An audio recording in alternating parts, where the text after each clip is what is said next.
Здравствуйте! Я сегодня приглашаю вас в нашу творческую мастерскую декоративно-прикладного искусства «Мозаика» культурного центра «Залесный». Проходите, пожалуйста, посмотрите работы наших замечательных мастериц. Я являюсь руководителем этой творческой мастерской, и сейчас я вас хочу познакомить с нашими замечательными мастерицами юными, которые у нас вот сегодня представляют вам свои работы. Девочку зовут Гизятуллина Езиля, она у нас сегодня вышивает вот такой замечательный платок техники гладь, да, вышивка, традиционно наша вышивка, которую веками наши бабушки изготавливали. Эти платочки у нас в разных обрядах, конечно, да, выступают, когда провожают парней также, да, и так для украшений, когда молодая девушка признается, то есть когда парень признается в любви, в ответ девушка в знак признания и верности может подарить также носовой платочек. Вот я не знаю, с какой целью вышивает Езиля, вот такой красивый платок у нас в будущем получится. А это у нас Хисамуддинова Адиля. Вышивает она также носовой платок, вышивка гладью, традиционной нашей техники. Такой носовой красивый платок. Это тоже вот ее работа, хочу познакомить вот вас поближе. Вот. Эта работа была выполнена ее во время карантина. Это результат многомесячной работы. Выполнена в сложной технике бугорчатой вышивки объемной, бисером. Здесь использована старинная канитель. Эту канитель нам привозили еще арские мастерицы, поделились своим добром с тех лет. Вот такая замечательная работа получилась. Мы ее эскиз брали с музейных наших экспонатов, которые в Национальном музее находятся, эти колфаки. Вот. И такая замечательная работа получилась, чудесная. Даже не отличить от работы тех мастериц, тех лет, я считаю. А девочке всего 13 лет. Вот такая очень сложная, очень серьезная, очень достойная работа получилась вот руками юной мастерицы.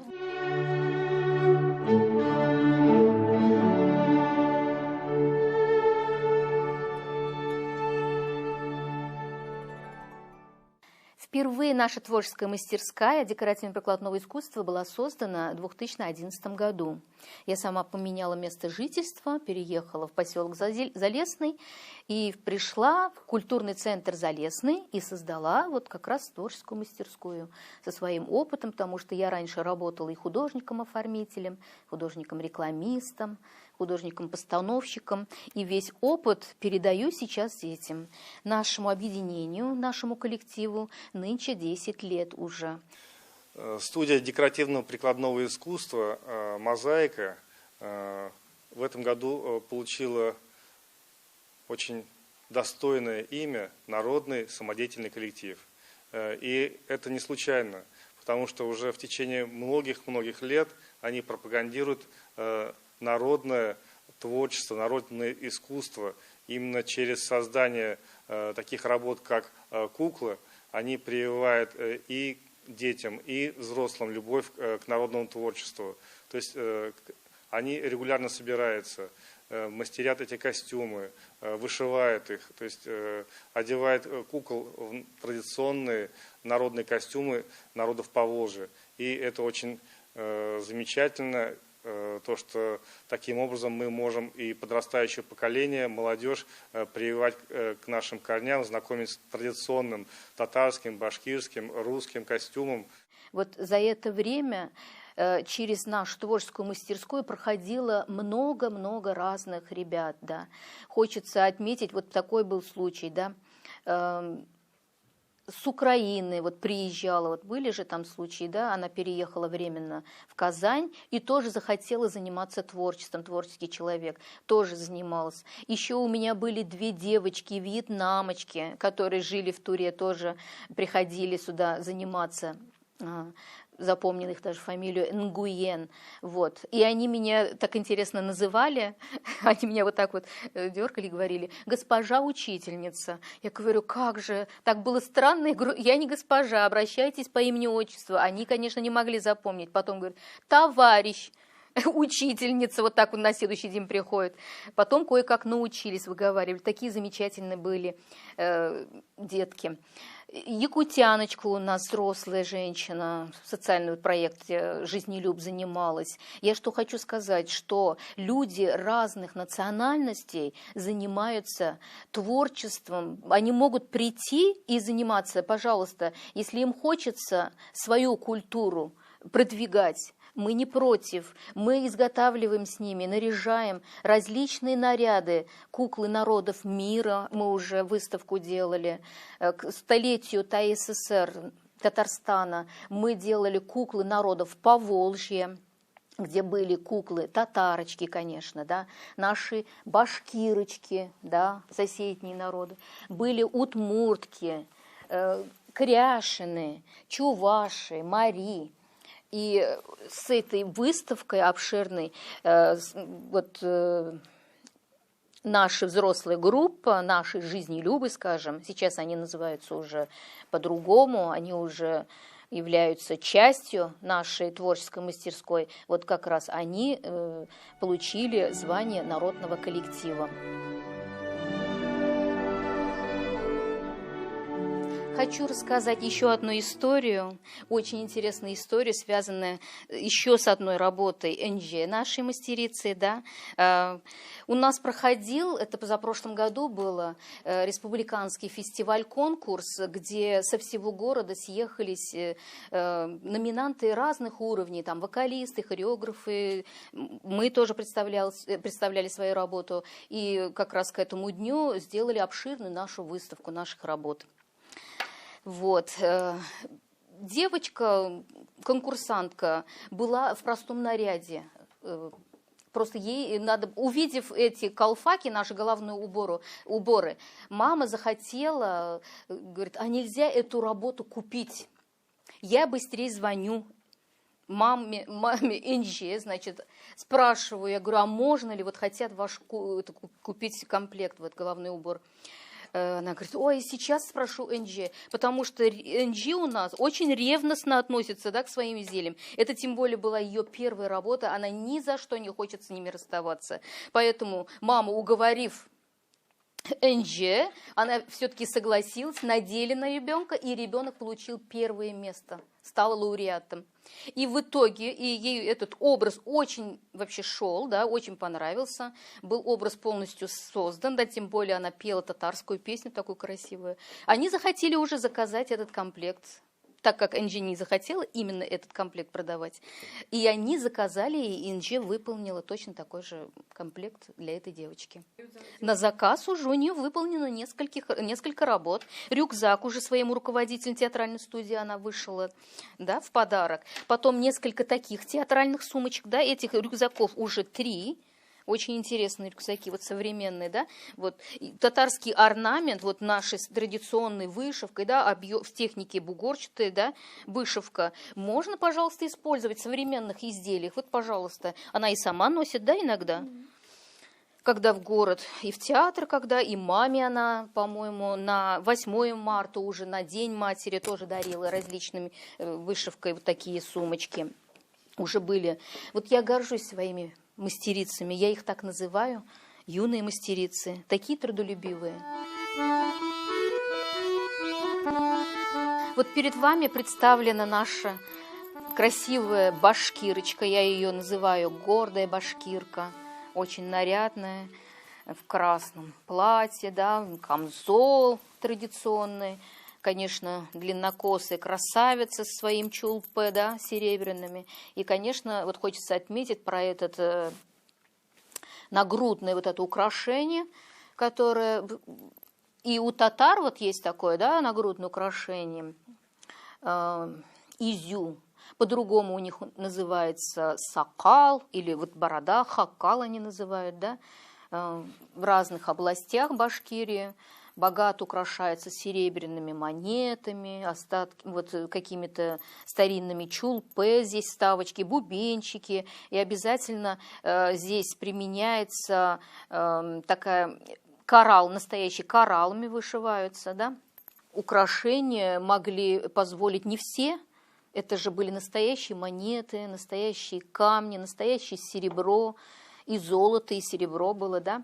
Поэтому в деревнях, например, такое как бы изю могло быть вот одна на всю семью, скажем так. Вот, например, на изю и хасите, вот здесь представлено, да, на хасите прям с рождения, с первого дня, скажем, рождения девочки в семье начали уже собирать материал.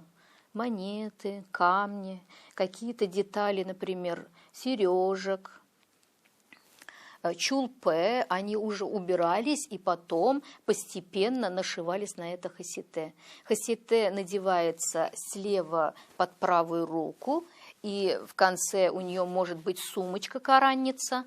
Это и оберег, и показатель благополучия семьи. А сейчас я хочу рассказать вам про как изготавливается хасите, потому что мы с моими девочками в ноябре приступаем к изготовлению хасите.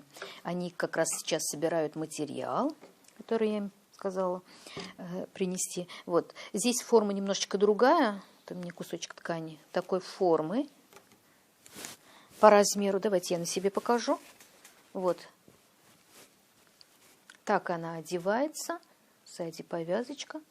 И вот сейчас как же можно украсить? Естественно, хасите это подбирается по цвету под костюм выходной, да. Сейчас в современное наше время не только в сценической одежде, даже некоторые модницы уже носят хасите. В своих свадебных нарядах, на никах иногда расшивают. Поэтому мы тоже хотим попробовать своими руками изготовить хасите. Вот самые крупные элементы, они располагаются внизу. Тяжелые, металлические, вот такие украшения. Давайте посмотрим, что у нас с вами тут есть. И здесь можно было бы, да? Такие бусины у меня есть, я их обязательно вот хочу расположить вот здесь. Вот такие бусины, это как отпугивающий шумовой эффект создавали, да? Но тоже для сохранности от нечистых сил, скажем так. Тогда использовались настоящая и бугорчатая ткань, да, которая была известна только у нас в Казани, да, в наших краях была бугорчатая ткань, чеканка, литье, как я уже говорила, да, серебряные, золотые изделия, все пошло в ход, все могли использовать для хасите. Ну, есть такое даже, так вот говорят, что женщина все на себе носила, да, в любое время, в трудные времена какие-то, да, она могла, вот, например, любую вещь оттуда взять и расплатиться, например.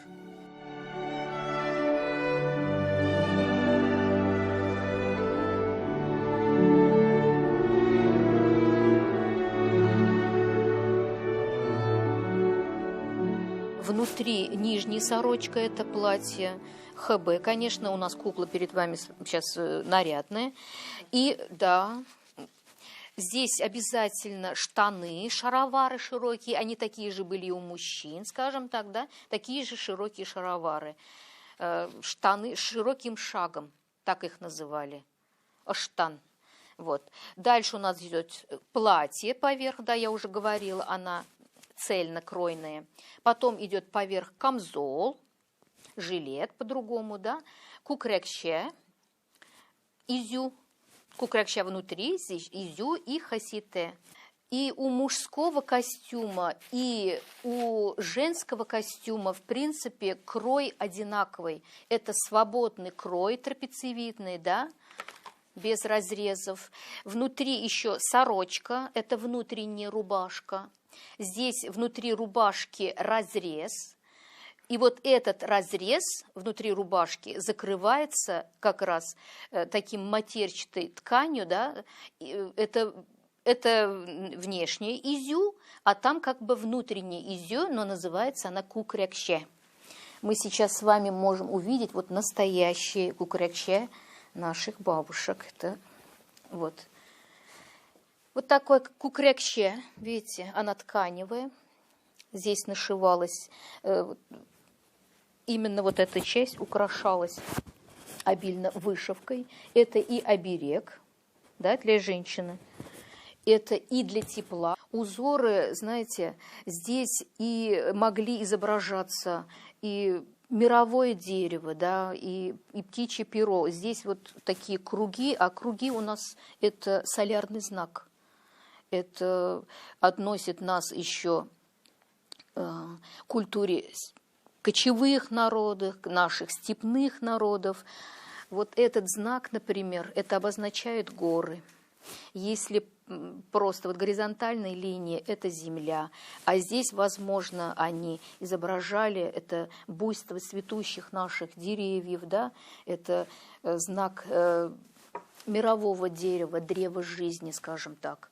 Вот каждая мастерица уже вот обережные какие-то символы, знаки уже переносила на свое изделие. И хочется отметить вот именно это кукрякще. Я еще сама вот помню, моя бабушка каждый раз вот на похороны же в деревнях же ходят, да, она каждый раз приносила вот такие кукрякще.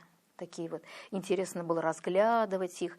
Это женщина прям подготовив приданое, например, да, на свадьбу, потом уже начала изготавливать постепенно вот такие, их много было, и потом уже после ее смерти родственники раздавали их пришедшим вот на ее похороны. А женщина создавала все сама? Это да, это она сама вышивала при жизни, естественно, да. Это сначала женщине приходилось целый сундук приданого, да, создавать. Вот, например, вам... С раннего детства, да? Да, с раннего детства. Вот почему сейчас вот детей учим, да, вот вышивки нужно, начинаем там вышивки гладью, вышивкой тамбуром, да, различные швы, работаем с различными материалами, канителью, бисером, в ушковой технике, ушковая аппликация, объемные такие цветы. Здесь вот представлены, это работы моей мамы еще приданые. Тоже женщина вышивала все своими руками. Я девочкам говорю своим сейчас, вы в 13 лет, вы только начинаете, а к 13 годам у девочек уже полсундука приданого было. Потому что 17-18 лет уже ее могли выдать замуж, и она к этому времени уже должна была изготовить различные скатерти, подзоры, занавесочки, наволочки, потом полотенца разные, все своими руками. Сначала ткали, да, из льна, потом это все отбеливали, потом вышивали долгими зимними вечерами, возможно, с помощью иглы и ниток. Просто создавалась такая красота. Почему именно в татарском народе, вот, особенно вот в сельской культуре относится вот вышивка, да, традиционная, гладь, контур, то есть тамбур также, да, потому что малозатратное было, да, это как бы такое ремесло было малозатратное, просто ткань нужна была, мулине покупали на рынках, да, на ярмарках и вышивали. Эта салфетка вышита с татарским орнаментом, тамбурным швом. Я тоже много времени потратила на эту салфетку, но результат мне нравится. Сначала салфетка была вышита только по контуру. Я участвовала во многих конкурсах с ней, а затем уже с годами эта салфетка наполнялась. Это кукла-татарка. Это самая первая моя кукла, больше я таких не делала. Результат этой куклы мне очень нравится. Несмотря на то, что это моя первая работа, она получилась достаточно хорошо. Хочу немножко рассказать, как изготавливаются, как шьются эти наряды. Перед вами тоже костюм, будущий костюм селяночки нашей. Вот, например, платье в ситис, с ромашками. Такой красивый, нарядный. Яркие цвета выбирали, да, такие вот. Если даже вот просто платье одеть и фартук, это будет замечательно. Шьется, значит, цельнокроенное платье, дополняется, как я уже говорила, воланчиками. Присбориваем вот так вот с этой стороны, можем, да, такими зажимами мы придаем пышность этим воланчикам. Вот таким образом. Как казанское полотенце, да, знаменитые наши, расшитые золотом, серебром, такие кружевом сами ткали, сами вязали вот такие кружева.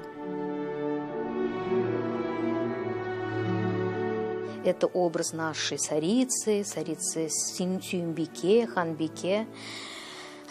Что отличает ее от всех кукол, да, это богатая одежда расшитая, очень богатый нагрудник изюм и хасите, а также сфера коническая, вот шапочка такая форма, это образ, это статусности, да, показывает ее статус, что она правительница, она ханбике, тоже так же богата,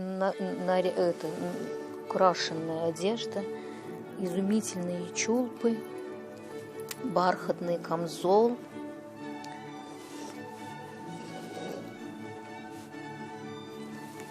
И, конечно же, сапожки. Я с 2015 года являюсь мастером, состою в Палате ремесел Республики Татарстан.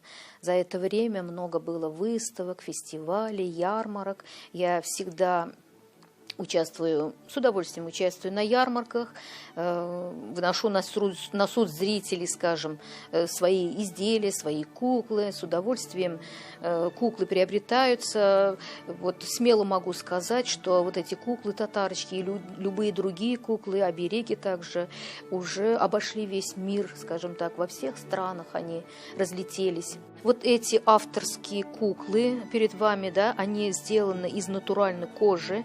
Это кожа обувная, глянцевая кожа обувная. Вот здесь вот можете видеть, да. Эту кожу привозили из Турции. Я вот разработала такую авторскую куколку, татарочки. Здесь вот образ хитрой татарочки. Могу в связи с этим, такой случай вспомнился, да, на ярмарке мужчина приобретал, у меня несколько таких было, говорит, мне вот эту хитрую, похожую, говорит, на мою жену, вот, она просто даже, видите, такая очень смешная. Безликие куклы, да, мусульманам как бы нельзя, некоторые говорят, а некоторые, наоборот, с лицом любят, если они куклы разные. Изготовлены они, значит, как я уже говорила, из кожи, они декорируются уже тесьмой, украшаются, да, фартуки расшитые могут быть, конечно, головной убор, весь комплекс татарского костюма, значит, и головные уборы, и платье, и фартук, и жилет может быть, да, это такая маленькие вот куколки-сувениры в подарок из Казани. Из кожи, значит, вот различные броши, татарские наши тюльпаны. Тюльпан – это символ жизни, символ новой жизни, символ возрождения. Тюльпан для нас очень такое сакральное даже значение имеет, потому что слово «Аллах» и слово «тюльпан» по-татарски «лале» пишутся одних и тех же букв. Поэтому в арабской вот религии, даже где-то в каких-то вот Коранах, даже просто слово «Аллах» заменяли иногда просто цветком тюльпана. Вот такое сакральное значение еще и татар имеет именно цветок тюльпан. Много другой продукции. Вот это, например, треугольничек сделан также из фоамирана. Мне кажется, он очень похож на треугольничек, да? И он даже мягкий, вот тут как бы это выглядывает, да? Символ Казани, да, расшитые сапожки, это кожаная мозаика наша, да, знаменитый наш казанский шов, поэтому нам есть чем гордиться. Этот казанский шов сейчас тоже используют, если мастера, есть у нас мастера, это великолепно просто, есть, которые прям изготавливают настоящие такие сапоги стоимостью 30 тысяч, скажем, да, а у меня сапожки вот такого размера, они сувенирные.